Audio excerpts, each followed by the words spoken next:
له ومن يضلله فلا هادي له. أشهد أن لا إله إلا الله وحده لا شريك له وأشهد أن محمدا عبده ورسوله. أما بعد، قال الله تبارك وتعالى في كلامه المجيد والفرقان الحميد: فأعوذ بالله السميع العليم من الشيطان الرجيم. يا أيها الذين آمنوا اتقوا الله حق تقاته ولا تموتن إلا وأنتم مسلمون. وقال تعالى: بسم الله الرحمن الرحيم: يا أيها الناس اتقوا ربكم الذي خلقكم من نفس واحدة وخلق منها زوجها وبث منهما رجالا كثيرا ونساء واتقوا الله الذي تساءلون به والأرحام إن الله كان عليكم رقيبا. وقال تعالى: يا أيها الذين آمنوا اتقوا الله وقولوا قولا سديدا يصلح لكم أعمالكم ويغفر لكم ذنوبكم ومن يطع الله ورسوله فقد فاز فوزا عظيما. وقال تعالى في موضع آخر: وأن المساجد لله فلا تدعوا مع الله أحدا. وقال النبي صلى الله عليه وسلم: من بنى لله مسجدا بنى الله له بيتا مثله في الجنة، أو كما قال النبي صلى الله عليه وسلم. أما بعد، معزز علماء، بزرگوں، نوجوان ساتھیوں، پیارے بچوں، اسلامی ماں اور بہنوں، ہر قسم کی تعریف، کبریائی اور بڑائی اسے ایک اللہ رب العالمین کے لیے لائق و سزاوار ہے، جو اس ساری کائنات کا اکیلا خالق، مالک، رازق، پالنہار ہے. اسی اللہ رب العالمین کا بے انتہا فضل و احسان ہے کہ جس نے اپنی تمام مخلوق میں ہمیں اشرف المخلوقات بنا کر پیدا فرمایا اور پھر ہماری رشد و ہدایت کے لیے انبیاء اور رسولوں کو مبعوث فرمایا. اللہ کے تمام نبیوں اور رسولوں پر، بالخصوص ہم اور آپ کے، سارے انسانوں کے، سارے جنوں کے آخری نبی اور رسول محمد مصطفیٰ صلی اللہ علیہ وسلم پر بے شمار درود و سلام نازل ہو. حاضرین جمعہ، آج کا موضوع خطابت ہے مساجد کی حفاظت، وقت کی اہم ضرورت. مسجد اللہ کی عبادت کے لیے بنایا جانے والا وہ گھر ہے جو اللہ تبارک و تعالیٰ کے پاس دنیا کی سب سے پسندیدہ جگہ ہے. اللہ تبارک و تعالیٰ نے انسانوں اور جنوں کو اپنی عبادت کے لیے پیدا کیا. اللہ نے فرمایا: وَمَا خَلَقْتُ الْجِنَّ وَالْإِنسَ إِلَّا لِيَعْبُدُونِ. میں نے جنوں اور انسانوں کو صرف اور صرف میری عبادت کے لیے پیدا کیا ہے. وہ عبادت کا طریقہ بتانے کے لیے انبیاء اور رسولوں کو مبعوث فرمایا. انہی انبیاء کے ہاتھوں سے عبادت کرنے کی جگہ یعنی مساجد کی تعمیر کروائی. سب سے پہلا گھر جو اللہ تبارک و تعالیٰ کے لیے بنایا گیا، اللہ تبارک و تعالیٰ نے فرمایا: ان اول بیت وضع للناس للذی ببکہ. سب سے پہلا گھر جو لوگوں کو عبادت کرنے کے لیے بنایا گیا وہ ہے جو مکہ کے اندر ہے. یہ کیوں بنایا گیا ہے؟ اللہ تبارک و تعالیٰ کی عبادت کرنے کے لیے اور خالص اللہ ہی کے لیے ہو. جیسے کہ اللہ تبارک و تعالیٰ نے فرمایا: وَأَنَّ الْمَسَاجِدَ لِلَّهِ. مسجدیں سب کے سب اللہ تعالیٰ کے لیے ہے. فَلَا تَدْعُوا مَعَ اللَّهِ أَحَدًا. اللہ کے علاوہ کسی اور کو نہ پکارو. مسجد خالص اللہ تبارک و تعالیٰ کے لیے اور اس وقت سے ہے جب سے اللہ تبارک و تعالیٰ نے اس زمین پر آدم علیہ السلام کو بھیجا ہے. کعبۃ اللہ کی سب سے پہلی تعمیر ایک قول کے مطابق آدم علیہ السلام اور فرشتوں نے مل کر بنائی. بعد میں ابراہیم علیہ السلام نے اسی بنیاد پر، جیسے کہ اللہ تبارک و تعالیٰ نے فرمایا: وَإِذْ يَرْفَعُ إِبْرَاهِيمُ الْقَوَاعِدَ مِنَ الْبَيْتِ وَإِسْمَاعِيلُ. ابراہیم اور اسماعیل علیہ السلام ان دونوں نے انہی بنیادوں پر جو بنیادیں کہ آدم علیہ السلام نے رکھی تھی، انہی بنیادوں پر اس کو اونچا کیا اور اللہ تبارک و تعالیٰ کے لیے گھر بنایا. اللہ تبارک و تعالیٰ کا گھر کیوں بنایا جاتا ہے؟ تاکہ اللہ کا نام لیا جائے، اللہ کی بڑائی بیان کی جائے، صبح و شام اس کی پاکی بیان کی جائے. جیسے کہ اللہ تبارک و تعالیٰ نے فرمایا: فی بیوت اذن اللہ ان ترفع ویذکر فیہا اسمہ یسبح لہ فیہا بالغدو والآصال. اللہ تبارک و تعالیٰ نے فرمایا کہ کچھ اللہ تعالیٰ کے ایسے گھر ہیں جس میں اللہ کا حکم ہے، اللہ کی یہ اجازت ہے کہ وہاں اللہ کا نام بلند کیا جائے، صبح شام اس کا نام لیا جائے، صبح شام اس کی پاکی بیان کی جائے. ویسے تو اگر ہم بات کریں تو ساری زمین اللہ تبارک و تعالیٰ نے امت محمدیہ کے لیے سجدہ گاہ بنایا. جیسے کہ نبی کریم صلی اللہ علیہ وسلم نے فرمایا تھا کہ چیزیں دی ہے جو مجھ سے پہلے کسی نبی کو نہیں دی گئی. اس کے اندر ایک بات آپ نے یہ کہی الارض جعلت لی الارض مسجدا وطہورا کہ میرے لیے ساری زمین سجدہ گاہ. میں یا میری امت کے لوگ جہاں چاہے وہ سجدہ کر سکتے ہیں, جہاں چاہے وہ عبادت کر سکتے ہیں. ہاں البتہ کچھ جگہوں کو مستثنا کیا گیا, کچھ جگہوں کو جیسے کہ کچرا ڈالنے کی جگہ ہے, اونٹ باندھنے کی جگہ ہے, حمام ہے, ایسے کچھ مقامات ہیں جہاں نماز پڑھنے سے روکا گیا ہے. لیکن اس سے ہٹ کر ساری مسجد میں نماز پڑھی جا, ساری زمین پر مسجد بنائی جا سکتی ہے, ساری مسجد میں نماز ادا کی جا سکتی ہے. لیکن یہ مسجد جہاں بن جائے اس کا کیا مقام ہے اللہ تبارک و تعالیٰ کے پاس؟ جیسا کہ اللہ کے نبی صلی اللہ علیہ وسلم فرمایا احب البلاد الی اللہ مساجدها, اللہ کے پاس سب سے پسندیدہ, سب سے فیوریٹ پلیس پوری دنیا کی سب سے فیوریٹ پلیس اگر کوئی ہے تو وہ اللہ کی مسجدیں ہیں. اور وابغض البلاد الی اللہ اسواقها, اور سب سے زیادہ ناپسندیدہ ہے جو جسے اللہ تعالیٰ نفرت کرتا ہے وہ جگہ زمین کے بازار اور منڈیاں, شاپنگ مالز, یہ ساری جگہیں ہیں جو اللہ تبارک و تعالیٰ کو جس سے سخت نفرت ہے, جہاں اللہ کی نافرمانی ہوتی ہے, اللہ کی عبادت سے غافل کیا جاتا ہے, اللہ تبارک و تعالیٰ کی پاکی بیان نہیں کی جاتی ہے ان مقامات پر. اس لیے اللہ تبارک و تعالیٰ ان مقامات کو پسند نہیں کرتا ہے. ایک اور مقام پر اللہ کے نبی صلی اللہ علیہ وسلم فرمایا المساجد بیوت اللہ فی الارض تضیء لأہل السماء كما تضیء النجوم لأہل الارض, کہ یہ مسجدیں جو زمین پر ہیں, جو اللہ کے گھر ہیں, جہاں اللہ کی عبادت کی جاتی ہے, یہ آسمان والوں کو ویسے ہی ستاروں کی طرح نظر آتی ہیں چمکتی ہوئی جیسے زمین والوں کو آسمان کے ستارے چمکتے ہوئے نظر آتے ہیں. مسجد اللہ تبارک و تعالیٰ کے پاس بڑا اونچا مقام ہے. اسی لیے اللہ تبارک و تعالیٰ نے اللہ کے نبی صلی اللہ علیہ وسلم فرمایا من بنا للہ مسجدا بنى اللہ له بیتا فی الجنہ, جو اللہ کے لیے زمین میں گھر بنائے گا, اللہ کی عبادت کے لیے گھر بنائے گا, اللہ تعالیٰ جنت میں اس کے لیے گھر بنائے گا.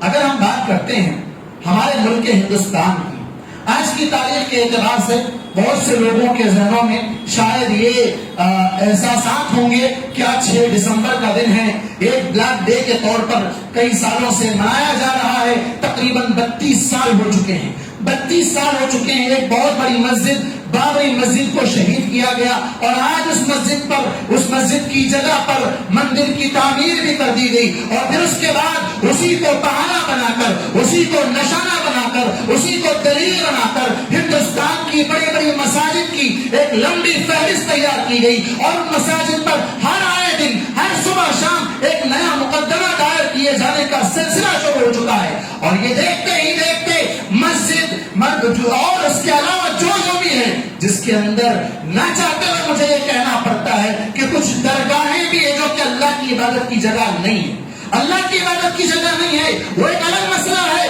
لیکن اس سے ہٹ کر مساجد کو آئے دن نشانہ بنایا جا رہا ہے, اور ایک کے بعد ایک مساجد کو گرانے, اسے کھودنے, اس کا سروے کرنے کی باتیں آج ہر میڈیا میں, ہر ایک کی کانوں میں یہ چیزیں گھومتی رہی ہیں, گونج رہی ہیں.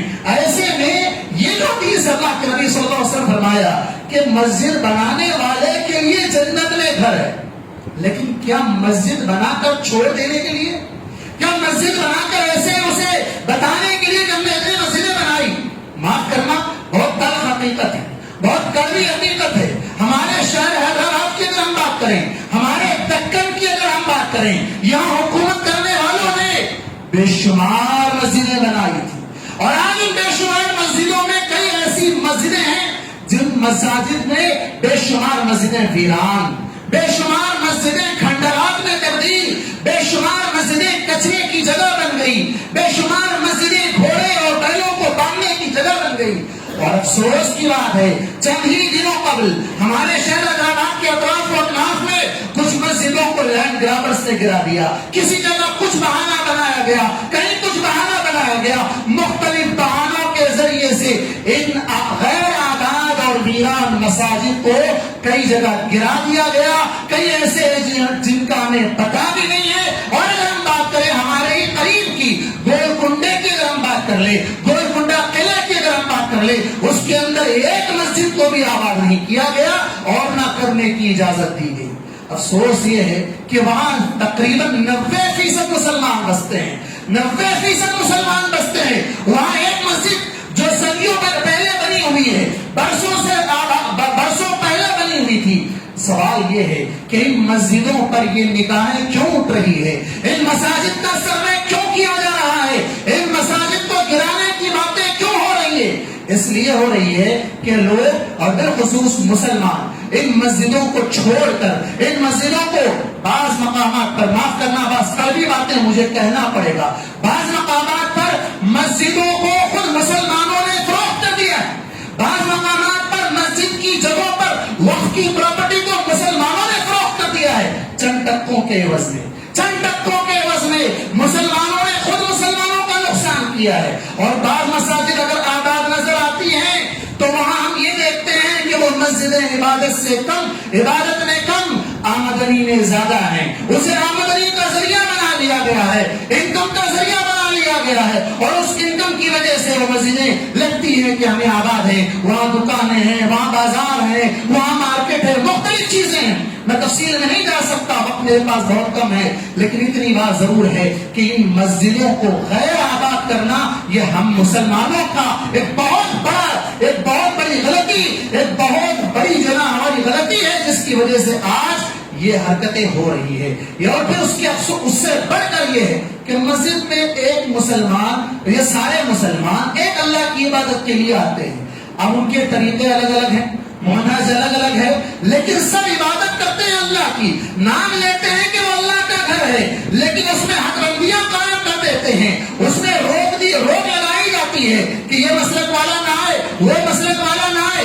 اب جو آنے والے تھے پہلے ہی کم، اس میں مسلک کی تقسیم نے اور لوگوں کو کم کر دیا، اور آہستہ آہستہ مسجد میں آنے والے مصلیوں کی تعداد بالکل نہ کے برابر ہو گئی، اور پھر یہ بڑی بڑی شاندار مسجدیں لوگوں کی آنکھوں میں کھٹکنے لگی، چبھنے لگی۔ پھر اس کے بعد انہیں بہانہ بنایا گیا کسی طرح یہاں پر ہم اپنی اس آباد جگہ کو، اس بڑی شاندار عمارت کو ہم اپنے ہاتھوں ہتھیا لیں، اور اس کی وہ کوششیں کرتے جا رہے ہیں۔ ضرورت اس بات کی ہے کہ ہم مسجدوں کو آباد رکھیں۔ آئیے دیکھتے ہیں کیسے آباد رکھنا چاہیے۔ اللہ تبارک و تعالیٰ نے فرمایا انما یعمر مساجد اللہ من آمن بالله واليوم الآخر وإقام الصلاة وأقام الصلاة وآتى الزكاة ولم يخش إلا الله فعسى أولئك أن يكونوا من المهتدين۔ اللہ نے فرمایا اللہ کے گھروں کو آباد رکھنے والے کون لوگ ہیں؟ اب یہ صفات دیکھ لیجیے، ہر آدمی اپنے اندر ان صفات، اس آئینے میں اپنا چہرہ دیکھ لے۔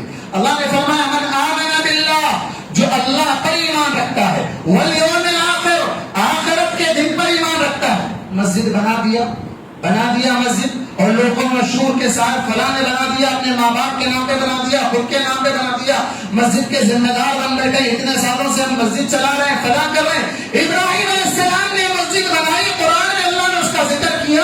ابراہیم علیہ السلام نے مسجد بنا کر یہ نہیں کہا اللہ اس کا نام ہمارا لگا دے، یا یہ نہیں بتایا کہ ہم نے بنایا، بلکہ کہا ربنا تقبل منا، اللہ تو قبول کر لے، ہم نے یہ جو کام تیرے لیے کیا ہے تو اس کو قبول کر لے۔ مسجد بنا کر لوگوں میں شہرت حاصل کرنا ہے، شہرت مل جائے گی، وہ مسجد آباد نہیں ہوگی، وہ مسجد آباد نہیں ہوگی، وہ مسجد آباد نہ کرنے کی کئی وجوہات ہے، لیکن وہ مسجد کو آباد رکھنا ہے۔ اللہ پر ایمان رکھیں کہ ہم نے اللہ کے لیے بنایا ہے، آخرت پر ایمان رکھیں کہ اس کا بدلہ ہمیں آخرت میں لینا ہے، لوگوں سے واہواہی نہیں لینا ہے، لوگوں سے شہرت نہیں لینا ہے۔ وہ اقام الصلاۃ، مسجد تو بنا دی ہے، کئی ایسے لوگ ہیں مسجد تو بناتے ہیں، مسجد کے انتظامات تو سنبھالتے ہیں، لیکن خود مسجد کو نہیں آتے ہیں۔ وہی اللہ نے فرمایا وہ اقام الصلاۃ، وہ خود نماز کو قائم کرنے والے بنے، پھر اس کے بعد وہ آتا الزکاۃ، زکات دینے والے بنے۔ مسجد کے ذمہ دار ہیں، مدرسے کے ذمہ دار ہیں، زکات کی آمدنی حاصل کرنے کی فکر میں نہ رہے، وہ آتا الزکاۃ، زکات دینے والے بنے۔ ولم یخش الا اللہ، اللہ کے گھر کو آباد کرنے کے معاملے میں کسی سے نہ ڈریں سوا اللہ تبارک و تعالیٰ کے۔ ایسے لوگوں کے بارے میں اللہ نے فرمایا فَعَسَىٰ أُولَٰئِكَ أَن يَكُونُوا مِنَ الْمُهْتَدِينَ، امید ہے کہ یہی لوگ ہدایت یافتہ ہیں۔ اللہ کے نبی صلی اللہ علیہ وسلم، اور اس سے پہلے آپ دیکھیں آدم علیہ السلام نے گھر بنایا، ابراہیم علیہ السلام نے اسی جگہ پر کعبۃ اللہ کی 80 نو تعمیر کی، اسحاق علیہ السلام کو لے کر مسجد اقصیٰ کی تعمیر میں حصہ لیا، نبی کریم صلی اللہ علیہ وسلم مدینہ آئے تو مسجد قباء بنائی، مسجد نبوی کا سنگ بنیاد رکھا، مسجد نبوی بنائی، اس کی تعمیر کی۔ یہ تمام مسجدیں آپ دیکھ لیں آباد ہے۔ مسجد نبوی میں نماز پڑھنے کا ثواب 1000 نماز کا ثواب ہے، مسجد حرام میں نماز پڑھنے کا ثواب 1,00,000 نمازوں کا ثواب ہے، مسجد قباء میں نماز پڑھنے کا ثواب 1 عمرہ کرنے کے برابر ثواب ہے، اور اس کے علاوہ مسجد اقصیٰ میں 500 نماز پڑھنے کا ثواب ہے۔ ان 3 مساجد کو خاص طور پر عبادت کی نیت سے سفر کر کے جانے کو عبادت، اس سفر کو عبادت کہا گیا۔ اس کے علاوہ کسی اور مسجد کی طرف عبادت کی نیت سے سفر کرنے کو جائز قرار نہیں دیا گیا۔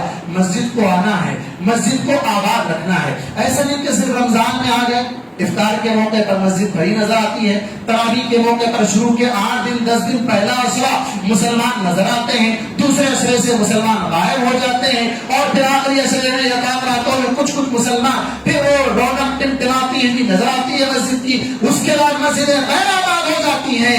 نہیں، بلکہ سال کے 12 مہینے ہر وقت، بلکہ حدیث میں اللہ کے نبی صلی اللہ علیہ وسلم فرمایا ہر دن صبح شام مسجد کو آنے والے کی فضیلت کیا ہے؟ آپ صلی اللہ علیہ وسلم فرمایا من تطہر فی بیتہ ثم مشى الى بیت من بیوت اللہ لیقضی فریضۃ من فرائض اللہ كانت خطوته احداهما ترد خطیئته والأخرى ترفع درجہ۔ صحیح مسلم کی روایت ہے، اللہ کے نبی صلی اللہ علیہ وسلم فرمایا جب بھی کوئی آدمی اپنے گھر سے وضو بنا کر نکلتا ہے، اللہ کے گھروں میں سے کسی ایک گھر کا قصد کرتا ہے، وہاں کر اللہ کے فرائض میں سے کوئی ایک فریضہ ادا کرتا ہے، اس کا ہر ایک قدم اس کے گناہ کو مٹاتا ہے، دوسرا قدم اس کے درجات کو بلند کرتا ہے۔ ایک اور مقام پر کہا کلما غدا او راہا، جب بھی وہ دن میں صبح کے وقت آئے یا شام میں آئے، اعد اللہ له نزلا فی الجنہ، اللہ تعالی ہر وقت جب بھی وہ مسجد میں آتا ہے اس کے لیے جنت میں مہمان نوازی تیار کر دی جاتی ہے۔ صحیح بخاری اور صحیح مسلم کی روایت ہے۔ دور سے چل کر آنے والوں کی فضیلت الگ بتائی گئی، قدم تمہارے لکھے جائیں گے، اس کے مطابق تمہیں نیکی دی جائے گی۔ مسجد میں آنے کے بعد مسجد کے آداب کا خیال رکھتے ہوئے مسجد کی حفاظت دیکھیے کس کس طریقے سے کی گئی۔ مسجد اللہ کا گھر ہے، لوگوں کی اپنی آوازیں بلند نہ ہو، وہاں آئے خاموش رہے، کسی کو تکلیف نہ دے، دعا استغفار میں لگا رہے۔ اللہ تبارک و تعالیٰ ایسے فرشتوں کو مقرر کیا ہے، وہ فرشتے اس آدمی کے حق میں دعا کرتے ہیں اللہم اغفر لہو، اللہم ارحمہ، اللہم تب علیہ۔ کب تک؟ جب تک ما لم یؤذی فی، جب تک کہ وہ کسی کو تکلیف نہ دے۔ اے اللہ اس کو بخش دے، اے اللہ اس پر رحم کر، اے اللہ اس کی توبہ قبول کر لے۔ کون آدمی؟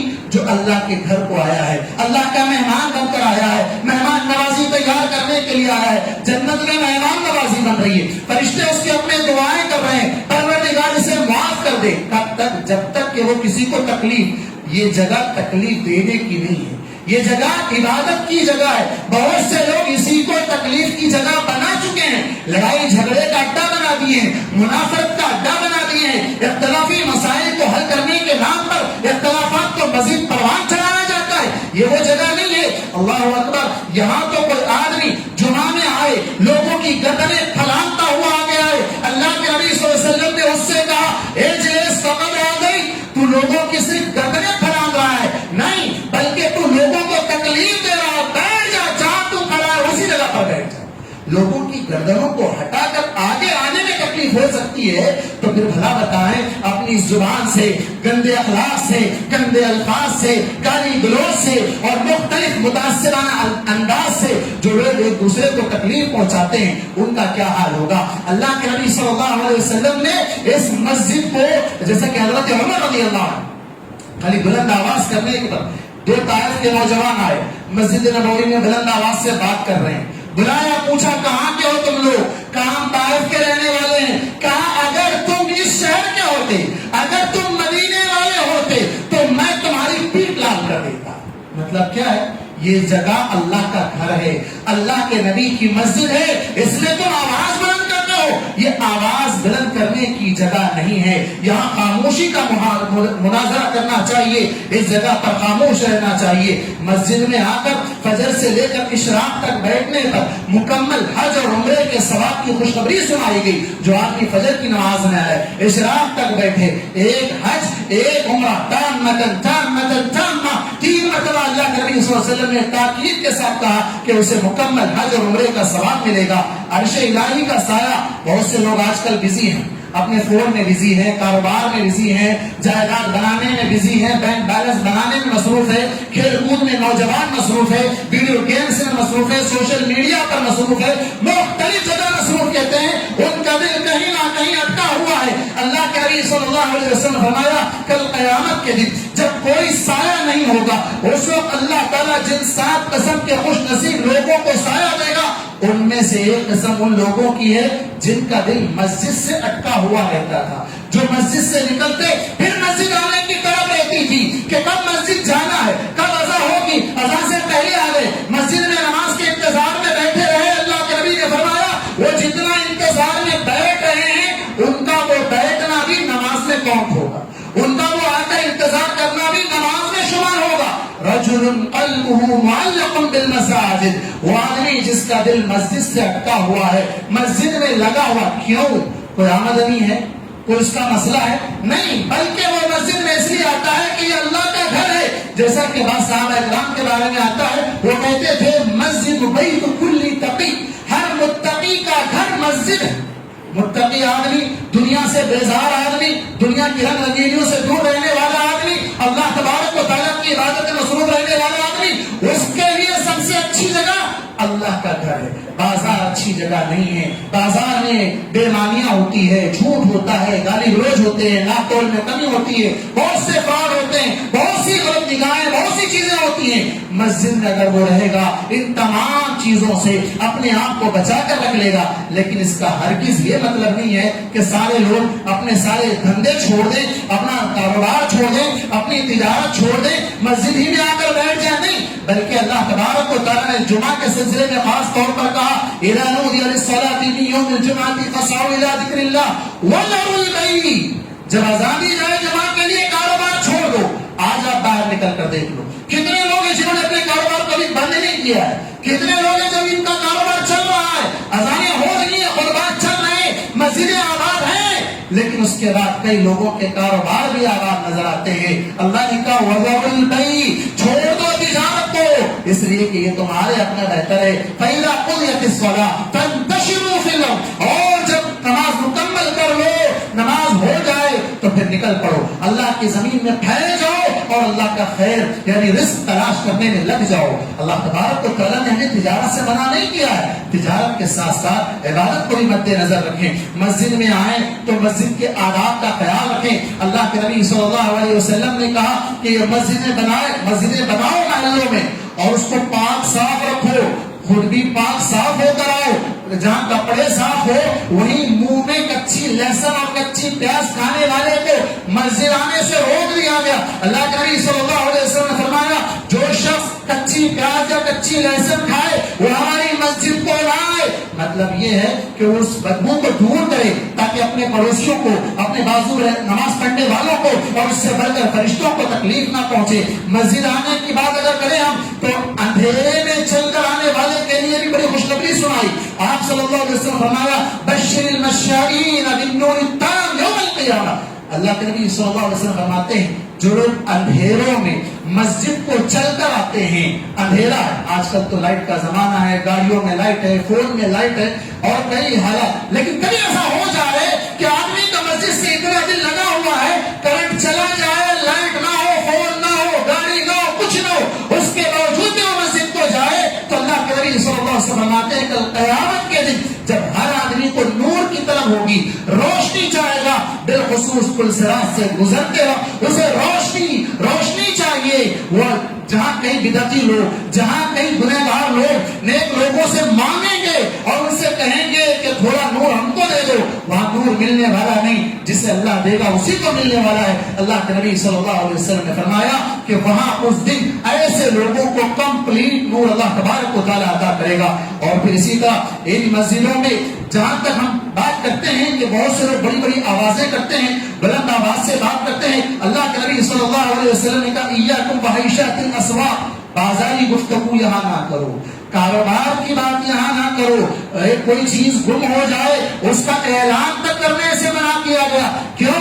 اللہ کے نبی صلی اللہ علیہ وسلم فرمایا کہ مسجد اس کے لیے نہیں بنائی گئی کہ کسی کی گمشدہ چیز کا یہاں اعلان کیا جائے، بلکہ حدیث میں یہ بددعا سکھائی گئی، اگر کوئی ایسا اعلان کرتا ہے تو اسے بددعا دے دو کہ تیری وہ چیز کبھی تجھے نہ ملے۔ اور دوسری چیز، جو آدمی تجارت کرتا ہے، بہت سے لوگوں کی تجارت مسجد سے جڑی ہوتی ہے، مسجد کے لوگ بڑے ایموشنل ہوتے ہیں، آنے والے مسلمان لوگ تو ان کو ان کے ایموشن کا غلط فائدہ اٹھاتے ہوئے بعض لوگ اپنی تجارت کو چمکانا چاہتے ہیں، وہ چاہے جس طرح کے بھی تاجر ہوں، وہ چاہے جیسے بھی تاجر ہوں، وہ ریئل اسٹیٹ کا معاملہ ہو، بہت سے لوگ آتے ہیں مسجد میں بیٹھ کر ریئل اسٹیٹ کا کاروبار کرتے ہیں، بہت سے لوگ ایسے ہیں جو اپنی مختلف کاروبار کے ایڈورٹائزمنٹ لوگوں سے مل کر اپنا تعارف کرواتے ہیں۔ ہرگز نہیں، یہ جگہ اس کے لیے نہیں بنائی گئی۔ اللہ کے نبی صلی اللہ علیہ وسلم فرمایا اس آدمی کو بددعا دو، کہو لا اللہ تجارت، اللہ تیری تجارت میں کبھی فائدہ نہ دے، تیری تجارت میں ہمیشہ اللہ تعالیٰ نقصان کر دے۔ تو اس لحاظ سے یہ مسجد نہ تجارت کے لیے ہے، نہ یہ مسجد انکم کا ذریعہ ہے، بلکہ یہ مسجد اللہ کی عبادت کے لیے، اور اسی طرح یہ مسجد علم کا قلعہ ہوا کرتا تھا۔ اللہ کے نبی صلی اللہ علیہ وسلم کے دور میں آج بھی وہ چیز موجود ہے۔ مسجد نبوی میں اگر آپ دیکھیں گے تو صفہ نام سے ایک چبوترا بنا ہوا ہے، جہاں پر صحابہ کرام علم دین حاصل کرنے کے لیے بیٹھ جایا کرتے تھے۔ اللہ کے نبی صلی اللہ علیہ وسلم فرمایا من جاء مسجدی ھذا، جو شخص میری اس مسجد کو آئے اور آنے کا مقصد علم سیکھے یا سکھائے، علم سیکھے یا سکھائے، تو فهو بمنزلة المجاہد فی سبیل اللہ، اس کا مقام کیا بتا رہے اللہ کے نبی کہ وہ اللہ کی راہ میں جہاد کرنے والے کے برابر ہے۔ جو مسجد میں آ کر علم سیکھے اور علم سکھائے، صحابہ کرام کو دیکھیں، حضرت ابو ہریرہ رضی اللہ عنہ سب سے زیادہ حدیثیں روایت کرنے والے، جو ہمیشہ صفہ پر رہتے تھے، اللہ کے نبی سے حدیثیں لیتے تھے، ان مسجدوں کو صرف اذان کے وقت کھولنا، نماز کے بعد بند کر دینا یہ مقصد نہ ہو، بلکہ ان مسجدوں کو مختلف پرپس کے لیے استعمال کیا جائے۔ سب سے بڑا پرپس علم دین کی نشر و اشاعت ہو، علم دین کا پھیلاؤ ہو۔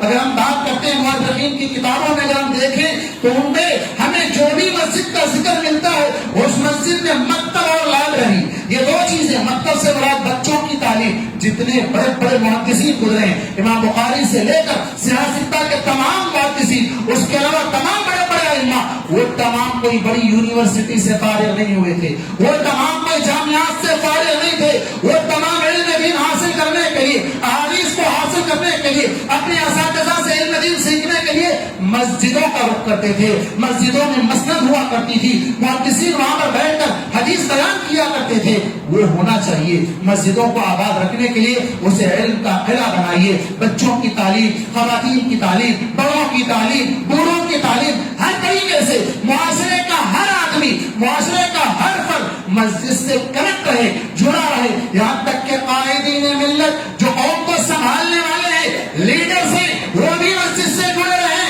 کیوں؟ حضرت عمر، حضرت ابوبکر، یہ تمام خلفائے راشدین، ہمیں ان کی زندگی ہمارے سامنے ہے، کیا وہ مسجد سے دور تھے؟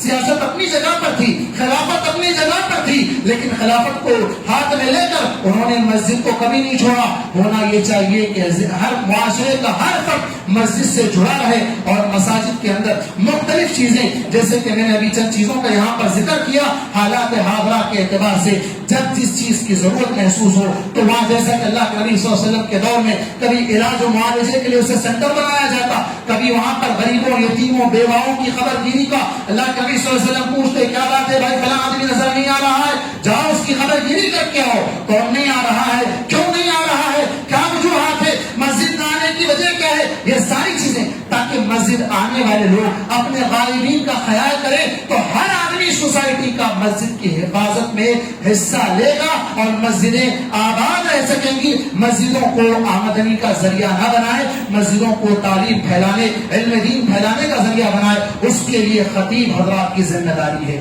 خطبہ کی ذمہ داری ہے کہ مسجد میں خطبہ جو جو دیا جاتا ہے، اتنے لوگ آتے ہیں، ہزاروں لوگ ایک مسجد میں اگر شمار کر لیں آدھے گھنٹے کے اندر کہ جو لوگ اپنا اتنا قیمتی وقت لے کر یہاں آ رہے ہیں، جو روزانہ درس نہیں سنتے ہیں، روزانہ مسجد میں نہیں آتے ہیں، قرآن نہیں پڑھتے ہیں، حدیث نہیں معلوم ہے، بیان نہیں معلوم ہے، اسلامی آداب نہیں معلوم ہے، انہیں حالات کے اعتبار سے کرنٹ ایشوز کے ساتھ ساتھ اسلامی جو آداب ہیں، اسلامی جو تعلیمات ہیں، ان کو بھی سکھایا جائے۔ صرف بیان بازی، صرف جو ہے قصے کہانیاں، صرف واقعات سنا کر لوگوں کا وقت برباد کرنا، یہ خطیب کی سب سے بڑی بھول ہے۔ بہت سے لوگ مسجدوں کو اس لیے نہیں آتے ہیں، اس لیے نہیں آتے ہیں کہ یہاں جا کر سونا پڑتا ہے۔ بہت سے لوگ آخر وقت میں مسجد کو آتے ہیں کہ جب خطبہ ختم ہو رہا تب آئے، سیدھا جماعت میں مل گئے اور نماز پڑھ لی۔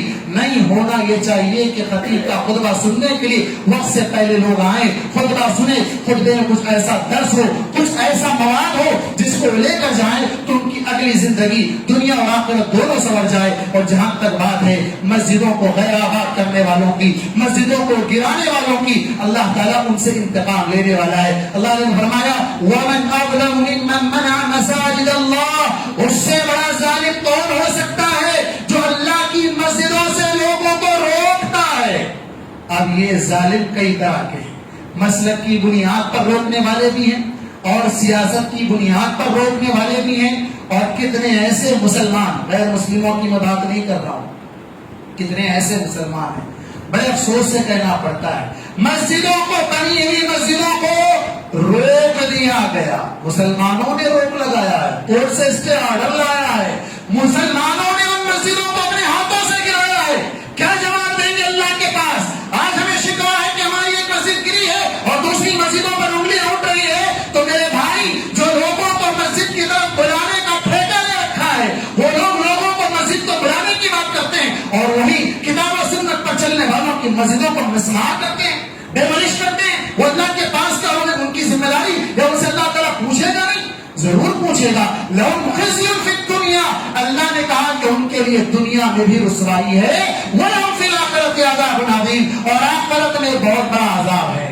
یہ چاہے مسلمان ہو چاہے غیر مسلم ہو، دونوں کا انجام یہی ہونے والا ہے۔ جو اللہ کی مسجدوں کے معاملے میں رکاوٹ بنتے ہیں، تو مسجدوں کو آباد رکھنے کے لیے ہماری یہ ذمہ داری بنتی ہے، اس کی حفاظت کے لیے ہم مسجدوں کے ساتھ جڑے رہیں۔ مسجد کے جتنے مقاصد، جن مقاصد کے تحت مسجدوں کو آباد رکھنے کے لیے اللہ کے نبی صلی اللہ علیہ وسلم کا دور، خلفائے راشدین کا دور، ائمہ محدثین کے دور میں مسجد سے جو خدمات انجام دی جاتی تھی، ان خدمات کو جاری کرتے ہوئے معاشرے کے ہر فرد کو مسجد سے جوڑیں، ہر آدمی کو مسجد سے جوڑیں، اور بالخصوص خواتین کو مسجد سے جوڑنا یہ وقت کا اہم تقاضا ہے۔ گزشتہ آزادی سے لے کر آج تک مساجد سے لوگوں نے روک رکھا تھا۔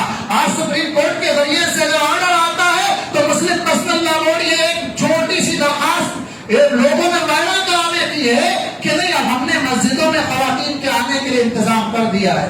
قرآن میں تو پہلے کہا تھا، اللہ نے تو پہلے سے اجازت دی تھی، صحابیات خطبات میں بیٹھتی تھی، اللہ کے نبی منبر سے سورہ قاف پڑھتے تھے، سورہ قاف کی تلاوت سن کر پیچھے صحابیات سورہ قاف یاد کر لیتی تھی۔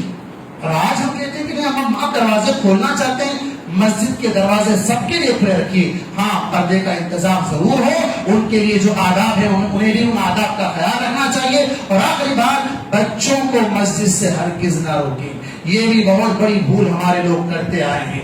بچوں کو لائے تو انہیں مسجد کیوں لائے؟ باپ کو ڈرایا جاتا، ماں کو ڈرایا جاتا؟